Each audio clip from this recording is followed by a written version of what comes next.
নমস্কার বন্ধুরা আজ আমরা কিম্যান সফটওয়্যার এবং এইচটিএমএল কিবোর্ডের সাহায্যে বাংলা টাইপ করব। আর এই বাংলা টাইপ করতে আমাদের কী কী অসুবিধা হতে পারে, তার জন্য আমাদের কী সলিউশন, পুরোটাই কিন্তু আজকের ভিডিওতে তোমাদের দেখাবো। তো বন্ধুরা, এখানে আমাদের কাছে এটা হচ্ছে কিম্যান সফটওয়্যার 9.0 ভার্সন এবং এটা হচ্ছে এইচটিএমএল কিবোর্ড। আচ্ছা, কোথা থেকে তোমরা ডাউনলোড করবে দেখিয়ে দিচ্ছি। এটা হচ্ছে লিপিঘর থেকে আমরা ডাউনলোড করেছি। এটা হচ্ছে লিপিঘরের ওয়েবসাইট। আর এখানে আমরা কিবোর্ডে ক্লিক করব, এটাকে আমরা বন্ধ করব এবং তোমাদের যে অপারেটিং সিস্টেম সেটা যদি উইন্ডোজ 7 হয় তাহলে তোমরা মাঝখানেরটা করবে, এক্সপির জন্য বাঁ দিকেরটা করবে এবং 10-11 জন্য কিন্তু তোমরা ডান দিকেরটা করবে। তবে বন্ধুরা, তোমাদের বলে রাখি যে তোমাদের যদি উইন্ডোজ এক্সপি অথবা উইন্ডোজ 7 থাকে তাহলে কিন্তু তোমরা কিন্তু এইচটিএম সফটওয়্যারটি ইউজ করো, কারণ ওটাই কিন্তু সবথেকে ভালো সফটওয়্যার। তবে যদি তোমাদের উইন্ডোজ 10 হয়, 8 হয় বা 11 হয় তবে কিন্তু তোমরা কিম্যানে আসবে। তো কিম্যানে কিছু সামান্য সমস্যা থাকলেও কিন্তু মোটামুটি ভালোই টাইপ করা যায়, পুরোটাই তোমাদের আমি দেখিয়ে দেবো। তো বন্ধুরা, এখানে আমি জাস্ট এই উইন্ডোজ 10 এবং 11 যেটা আছে এটা আমরা ডাউনলোড করেছি, এখানে ডাউনলোড করেছি। এটার ভার্সান 9.0, ঠিক আছে। আর কিবোর্ডের জন্য আমরা লেআউট অনুসারে কিবোর্ড ডাউনলোড করে এখানে ক্লিক করব। এবার তোমাদের যদি কে থেকে হয় তাহলে এখান থেকে ডাউনলোড করবে, এসে ক হলে এখান থেকে ডাউনলোড করবে। এই ধরনের বিভিন্ন ধরনের লেআউট কিন্তু দেওয়া আছে, যেমন বাংলা ওয়ার্ডের জন্য আছে, জাতীয়র জন্য আছে, প্রভাতের জন্য আছে। তো যেটা তোমাদের করতে সুবিধা হবে বা যেটা তোমরা করে করে অভ্যস্ত সেই লেআউট তোমরা কিন্তু এখান থেকে ডাউনলোড করবে। আমি করেছি এখান থেকে হচ্ছে কে থেকে ক, কারণ এটা আমি বহু বছর ধরে করে আসি। আর এটাও কিন্তু ইনস্ক্রিপ্টের জন্য কিন্তু এই সেম লেআউটটা ওখানে দেওয়া আছে, খুব কমন একটা লেআউট। এসে ক এটাও কিন্তু খুবই পুরনো একটা লেআউট। তো বন্ধুরা, তোমাদের প্রয়োজন অনুসারে তোমরা কিন্তু ওখানে ডাউনলোড করে নেবে, আমিও করে নিয়েছি। তবে যখন তোমরা ডাউনলোড করবে, যেমন আমি কেতে কথা ডাউনলোড করছি, ক্লিক করলাম। আর এখানে ডাউনলোড অপশন আসার পর কিন্তু ভার্সন 3 যারা এসটিএম ব্যবহার করে তার জন্য কিন্তু ANSI ভার্সন 3টা কিন্তু ডাউনলোড করবে। তো বন্ধুরা, সেই রকম কিন্তু আমি এই দুটোকে ডাউনলোড করেছি। এবার জাস্ট ডাবল ক্লিক করব, এখানে অ্যাগ্রিতে আমরা ক্লিক করব এবং ইনস্টলে ক্লিক করব। বন্ধুরা, ভিডিওটা একটু বড় হতে পারে, কারণ এর মধ্যে কী কী অসুবিধা হতে পারে সেটাও দেখাবো এবং তার জন্য আপনারা কী কী করবেন সেটাও কিন্তু আমি দেখাবো। তাই কাইন্ডলি একটু ভিডিওটা পুরোটা দেবেন, স্কিপ করবেন না। এখানে আমরা চলে আসবো কনফিগারেশন, আর আমরা চলে যাব কিবোর্ড, ইনস্টল কিবোর্ড। আমাদের ডেস্কটপে কিন্তু ফাইলটা আছে, আমি চলে যাব ডেস্কটপ। আমরা এটা ক্লিক করব আর ওপেনে ক্লিক করব, ইনস্টলে ক্লিক করব। তো বন্ধুরা, এখানে আমাদের কিম্যান সফটওয়্যার এবং ভার্সন 3 লিপিঘরের যে ANSI কিবোর্ডটা আছে ওটা কিন্তু আমরা ইনস্টল করে ফেলেছি। এবার আমরা স্টার্ট কিম্যানে ক্লিক করব।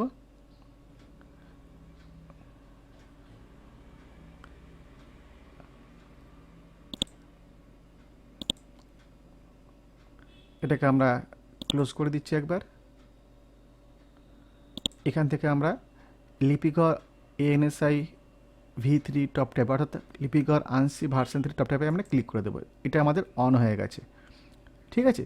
এবার আমরা CorelDRAWতে চলে আসব আর এখানে আমরা কিছু লেখা টাইপ করব। আর অবশ্যই কিন্তু সেটা একটা STM ফন্ট হবে, যেহেতু আমরা ভার্সন 3 কিবোর্ডটা ইনস্টল করেছি। আচ্ছা, আমরা এখান থেকে STM BNT অর্জনটা সিলেক্ট করে নিয়েছি, সাইজটাকে আমরা একটু বাড়িয়ে নিচ্ছি। আর আমার সামনে একটা বই আছে, জাস্ট সেই বইটা থেকে আমরা টাইপ করব। আমরা চেক করব যুক্ত অক্ষরগুলো কেমনভাবে পড়ে আর বাদবাকি অক্ষরগুলো ঠিকঠাক পড়ে কি না। তবে মনে রাখবেন, আমি এখন যেটা টাইপ করছি সেটা কিন্তু হচ্ছে প্যারাগ্রাফ টেক্সট।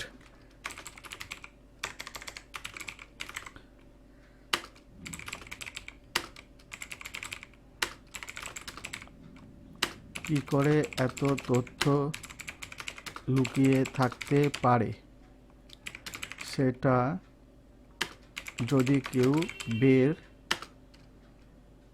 করতে পারে তো আমি পারবো। বন্ধুরা তোমরা দেখতে পাচ্ছ আমরা STM বেইন্টেতে টাইপ করছি আর কোনো রকম কোনো অসুবিধা কিন্তু এখানে হচ্ছে না। বন্ধুরা যেটা তোমাদের আমি বলেছিলাম সেটা হচ্ছে এটা কিন্তু আমি প্যারাগ্রাফ মোডে করছি, এটা কিন্তু আর্টিস্টিক মোডে নয়। আর এবারে আমরা আর্টিস্টিক মোডে টাইপ করে দেখব কি হচ্ছে। আমরা এই যে সেম যে লেখাটা, এই লেখাটায় কিন্তু আমি একবার টাইপ করব। তো আমি টেক্সট টুলে চলে গেলাম আর এটাকে আমি কপি করে নিলাম। সেম লেখাটায় কিন্তু আমি আবার টাইপ করব।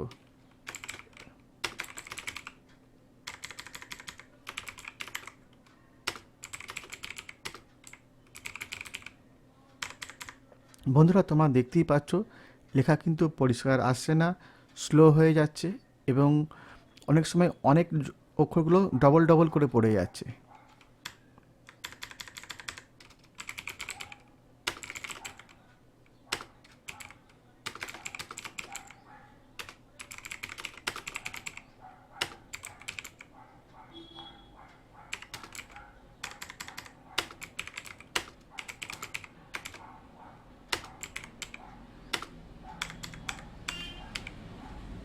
দেখো আমি র লিখেছি কিন্তু র কিন্তু শো হচ্ছে না। দেখো ক র লিখেছি কিন্তু ক র কিন্তু শো হচ্ছে না। কতটা আমাদের ওয়েট করতে হচ্ছে। দেখো স্পেস বার দিচ্ছি, সঙ্গে সঙ্গে র শো হচ্ছে।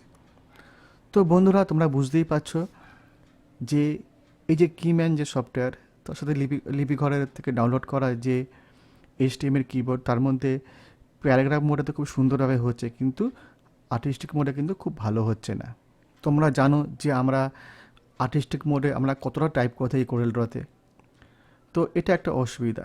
এই সেম জিনিসই আমরা পেজ মেকারে টাইপ করি, তাহলে কী হবে।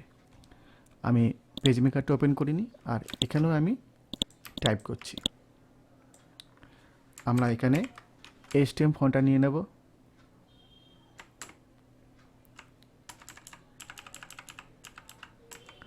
আর আর সেম লেখা বন্ধুরা আমরা টাইপ করব।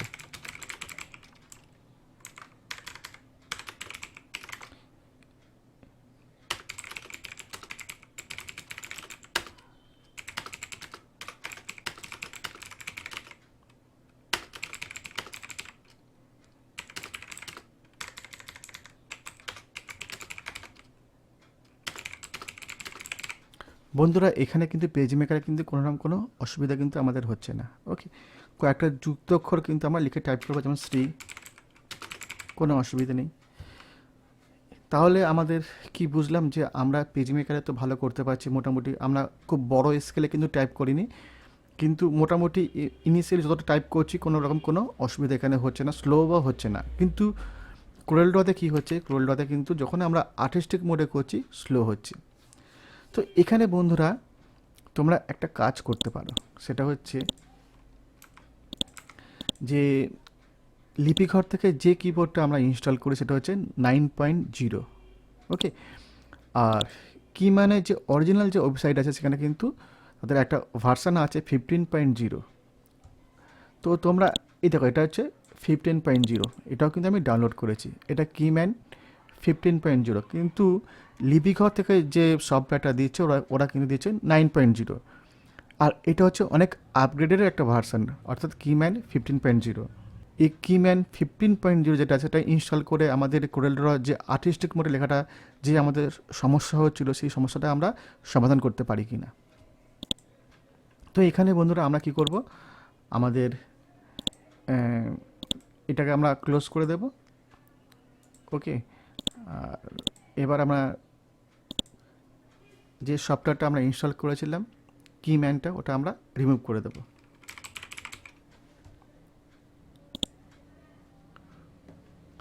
আর আমি যে অপারেটিং সিস্টেমে ইউজ করছি সেটা হচ্ছে আমাদের উইন্ডোজ 11। ওকে, তো এখানে আমি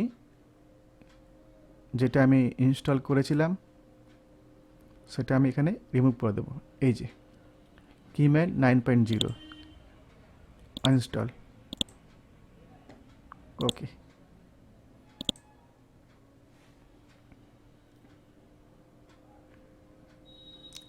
এরপরে বন্ধুরা আমরা ইনস্টল করবো হচ্ছে কিম্যান 15.0। ওকে, তো আমাদের আনইনস্টল হয়ে গেছে। আর এবার আমরা চলে আসলাম কিম্যান 15.0।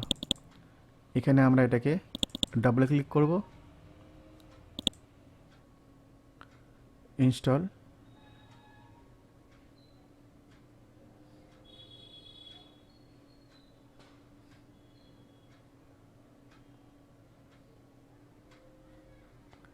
একটু টাইম নিচ্ছে বন্ধুরা, কাইন্ডলি একটু পুরোটা দেখবেন। আর যদি ভিডিওটি ভালো লাগে তাহলে কিন্তু এখনই একবার লাইক করে দেবেন। দেখো বন্ধুরা, অলরেডি ইনস্টল হয়ে গেছে। আর আমরা এখানে কনফিগারেশনে ক্লিক করব। সেম আমরা STM এর যে কিবোর্ডটা আছে ওটা আমরা ইনস্টল করে নেব। তো এখানে ইনস্টল কিবোর্ড ডেস্কটপে আমাদের কাছে আছে, ওই যেটা আমরা ডাউনলোড করেছিলাম লিপিঘর থেকে, সেই সেম কিবোর্ড আমরা ক্লিক করব আর ওপেনে ক্লিক করে নেব। তফাৎ শুধু এটাই যে আগেরবারে আমরা যে সফটওয়্যার ইউজ করেছিলাম সেটা হচ্ছে 9.0, এটা হচ্ছে 15.0। ওকে, আমাদের ইনস্টল হয়ে গেছে। আর এটাকে ক্লোজ করে দিলাম এবং স্টার্ট কিম্যানে ক্লিক করব।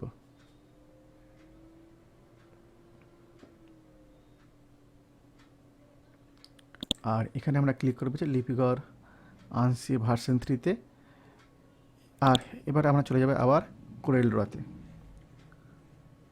তো বন্ধুরা, এখানে আমরা টাইপ করে একবার দেখব যে আমাদের আর্টিস্টিক মোডে যে লেখাটা আমাদের অসুবিধা হচ্ছিলো সেটা কতটা এবার ভালো হবে কি একই রকম হবে সেটা কিন্তু আমরা দেখে নেব।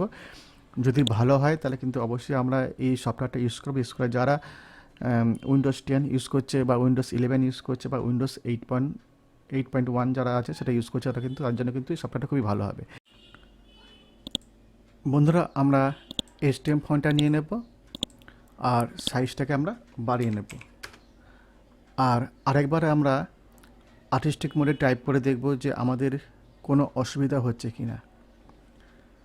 তো সেম লেখাটাই আমরা লিখব, এই আশ্চর্য পাথরের টুকরোর মধ্যে কি করে এত তথ্য লুকিয়ে থাকতে পারে, সেটা যদি কেউ বের করতে পারে তো আমি পারবো, এই বিশ্বাসে। তালি বর্ষায় বয়টা দেখবেন একদম ঠিক পড়েছে। আমার 4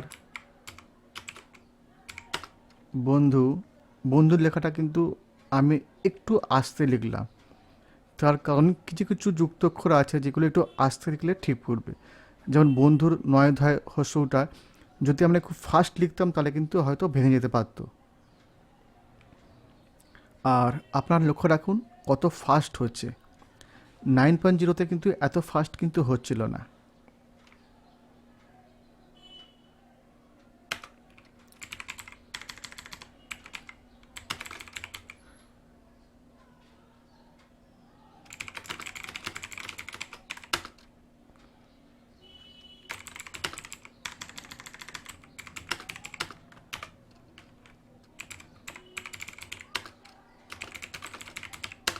বন্ধুরা লক্ষ্য রাখো একটু,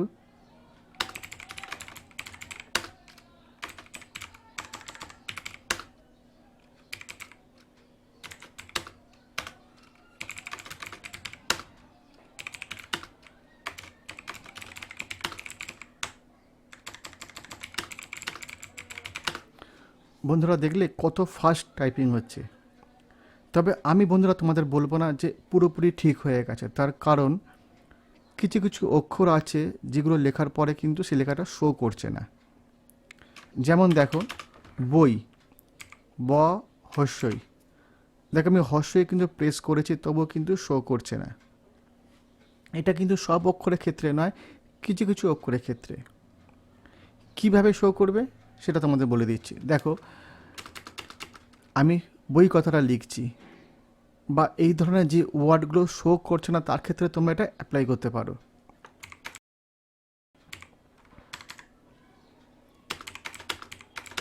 বন্ধুরা দেখো, বুঝতে পারলে যে কী করলাম যার ফলে বই লেখাটা শো করছে। তোমরা একটু দেখলেই বুঝতে পারবে যে কী করার জন্য এই বই লেখাটা শো করছে, অর্থাৎ হর্ষইটা শো করছে। একটু আগে কিন্তু শো করছিল না। আবার দেখো ভালো করে, ব হর্ষই শো করছে না। ক্লিয়ার? এবার দেখো আমি আবার লিখছি,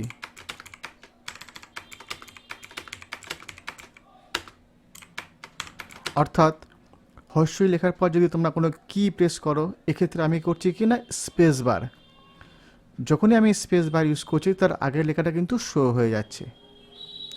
যদি আমি হর্ষই লিখে দাঁড়িয়ে থাকি তাহলে কিন্তু শো হচ্ছে না। যখন আমি স্পেস বার ইউজ করছি তখন কিন্তু পাশে ওই লেখাটা শো করছে।